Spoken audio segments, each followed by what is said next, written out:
I'd love to have you on. All right, moving on. National Signing Day was this week, and some of you who don't know, this is big for college football because it's when the stars of high school sign their letters of intent to go to the university that they're planning on attending, and it looks like Kirby Smart is the pretty girl at the dance that everybody wants to dance with because lo and behold, he uprooted St. Nick out of that number one spot. Alabama did not get the number one recruiting class. Georgia did.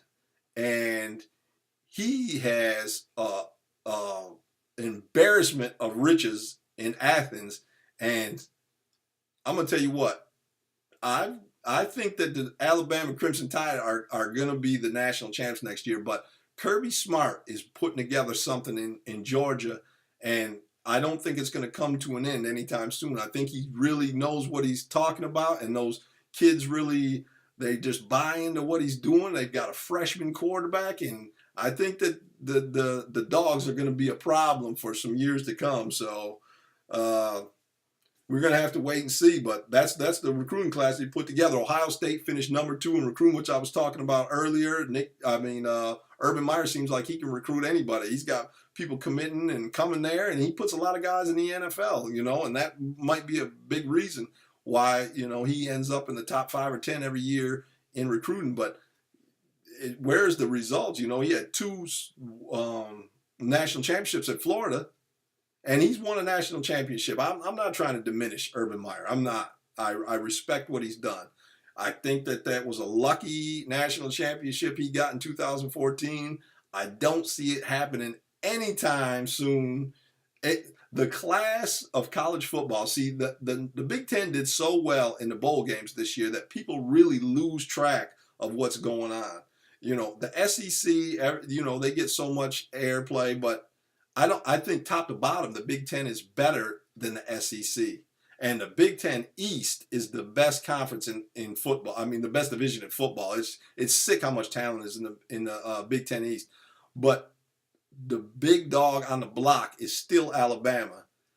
And if you line up the best team in the Big Ten, which is Ohio State, was this year, and you line up the best team in the SEC, which is Alabama, I don't even think it's close. I think that Alabama just runs all over them and throws all over them, and I think they beat them by 3 touchdowns on a neutral field. So it's not like Urban Meyer's really making a lot of headway down there. He's recruiting a lot of players. I'm loading up a bunch of money, but it's not really panning out for anything. So I don't know what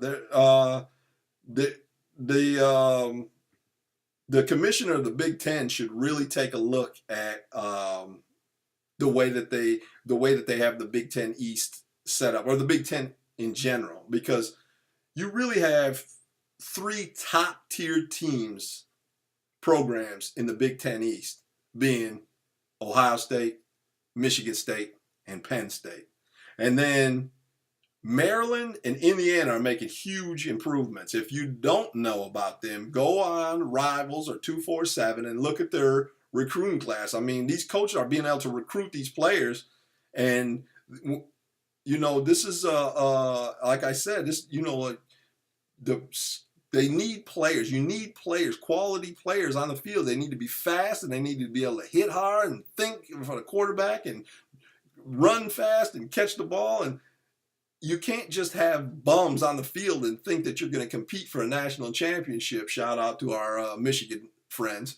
But when you have Ohio State, Penn State, Michigan State all on one side of the Big Ten, and then you got Indiana and Maryland coming fast, the Big Ten commissioner needs to really think about this, why the Big Ten didn't get a team in the playoff this year, because you got teams beating up on each other, quality teams every year, and 2 losses put you out of the playoffs. I mean, it doesn't make much sense to me. They need to realign this so that Michigan State and Ohio State and Penn State don't have to play every year. Now, granted, you get a week off every year against Michigan, which is a bye, and it's fantastic because they're terrible and it's a terrible program. So leave them on the side with Michigan State, but hopefully they'll move either Michigan State or Penn State and Ohio State to the other side so that it's not just beating up on each other every single week.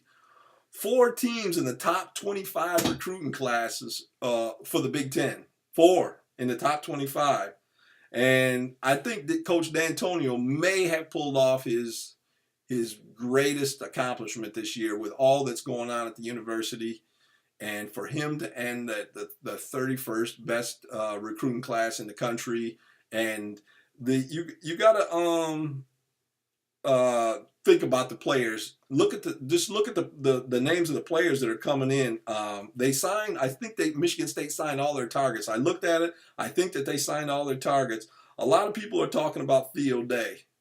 I'm not going to be one of them people. I mean, he is. You're going to have to really look, and I watched his huddle tape. I'm not 100% sold on him. So, but Coach D is, and I trust him and the decisions he makes. So Theo Day is the quarterback who they recruited this year, and it looks like, if he puts the work in and everything, that he will take over for Brian Lewerke. But he's still got 2 more years, so Theo Day probably gets redshirted next year and then sits 1 year behind Lewerke and then takes over for him because, as you know, tough week this week since the bowl game of people who have departed. Messiah Weaver left, which I thought was a great quarterback, but he just doesn't seem like he's going to get on the field, so he obviously wants to play. Madre London left yesterday, which was, in my opinion, the best running back on their roster. He left. Hunter Rison left. I mean, they're losing some really good players in East Lansing, but that's the thing. Michigan State's so deep. They're deep at every single position, and these guys just can't seem to get on the field. But, I told you there's a lot of Michigan State got a lot of 4-star recruits this year, and I told you last week some of the names that I wanted you to look out for, and they all signed. So I'm glad that I spoke a little bit too soon last week because I wasn't sure that they were going to be Spartans, but in fact they are. Kalon Gervin had committed to the Irish, and that is when you flip somebody on National Signing Day, that's a big deal. That is, especially with the background of the Notre Dame Fighting Irish. They're college football royalty, and for Kalon Gervin to be committed to them, I mean, he verbally committed to them and then flipped and came to Michigan State. That's a big deal. That just is another notch in the belt for Coach D'Antonio and the faith that these young kids have in him it's really impressive. It says a lot. So Kalon Gervin is going to be a Spartan, and I'm big on him. He's really fast, and all of the tools that he has really it's setting Michigan State's secondary up to be that no-fly zone from 2013 with Trey Waynes and Darqueze Dennard. This secondary is going to be sick. And Joe Bachie back there and the linebackers that they got coming in, Michigan State's defense is going to be so fast. And Kari Willis is still back there. So they have experience at the safety position. And obviously their offense is just a juggernaut. Michigan State is really set up for a long time. Now don't forget about Xavier Henderson is another 4-star DB that they got coming in. So if you get a chance, take a look at him. He is, like I said, he's a 4-star recruit, and the secondary for Michigan State is going to be Chase Klein should be the replacement for Joe Bachie. Now I can never guess what's going to happen in the future, but I do know that I watched his high school career, and this guy is a more athletic Max Bullough. So take a look. Remember Chase Klein. That is the heir apparent to Joe Bachie in the middle linebacker. Now, Parks Gisinger, I love his motor. If you remember a guy from it was before, I believe he played on the other end of Shalik Calhoun. His name was Marcus Rush. And he was a 4-year starter for Michigan State. And Chase Gissinger reminds me a lot of Marcus Rush. Just a motor that will not stop. I go, go, go constantly, and it's just the passion that he played football with, Marcus Rush. I mean, it just when I watched Park Gissinger, it reminded me a lot of him. So that's a name for everyone to remember. He's high quality. Let's a brief talk about how since we're still on National Signing Day, it's funny how the mighty seem to have fallen. If you listen to the media talk about the university in Ann Arbor, they're going to tell you about how they're just line up every year for a national championship. I have yet to see him play in a Big Ten championship game, but according to the pundits, the professionals, the geniuses at ESPN and all of Desmond Howard and Schefter and all them idiots, that Michigan is on the verge of winning a national championship for the 17th consecutive year.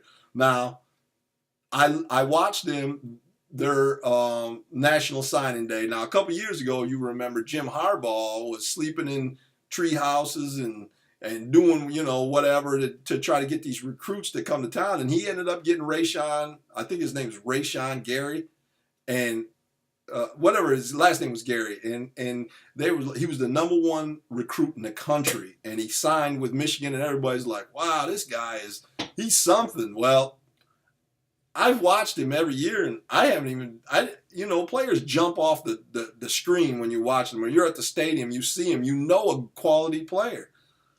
This kid, Gary, I don't even know where he's at. I didn't even know. Is he still at Michigan? I don't know. So I don't know. But so a lot of people committed to Michigan, 5-star recruits, big-time names, and a few of them are offensive tackle Nicholas Petit-Frere. They offered before anyone else, 5-star offensive tackle. Well, those don't grow on trees, and anybody would love to have him. On signing day, he flipped and went to Ohio State. Now, why would somebody flip from the greatest university ever with 74 consecutive national championships and go to play for Urban Meyer? I don't know. It's weird. It's jet blue, blowing my mind. Less than 15 minutes later, they watched a linebacker, 5-star linebacker named Otis Reese, who he committed to Michigan 18 months ago. When he was a junior in high school, he's committed to Michigan, and he ends up flipping and going to Georgia. You can put a dress and lipstick on a pig, but guess what? It's still a pig. The University of Michigan, listen, I don't care if it's ESPN, the Detroit News, and everyone who's either a greeter at Walmart or a lifelong member of NAMBLA will give you every excuse in the book why Harbaugh continues to be a failure. They can come up with a million excuses why this guy can get another year and another year and another year, but you got to make it real simple. I'm going to make it really simple for U of M fans. It's not Harbaugh's fault. None of this is Harbaugh's fault. When your claim to fame is a national championship from 1922, fans are starved for anything they can get. I mean, the Michigan fans are literally starving to death down there. What do they have to cheer for? Year in and year out, they don't. Now, the lunatics will get on Facebook and start talking about, this is our year. You get that every time because they're the most delusional fan base in America. I thought it was the Dallas Cowboy fans. It's not. It's the University of Michigan. They are the most ridiculous, delusional fans on the planet Earth. Every year they think that they are going to win. You remember when the kid, they called him Shoestrings, Robinson was the quarterback for them, and he would come out and beat up on the Citadel in the first week of the season in August and go for, rush for 200 yards and throw for 300, and they're like, man, this guy's going to, he's going to win the Heisman and take us to the national championship. 3 weeks later, when the Big Ten season started, no one ever heard of him again. I don't even know, is this guy in football anymore? I don't know. I had somebody call in and tell me they saw him as a third shift attendant at Speedway. So I don't know if actually he is in football anymore or not. But the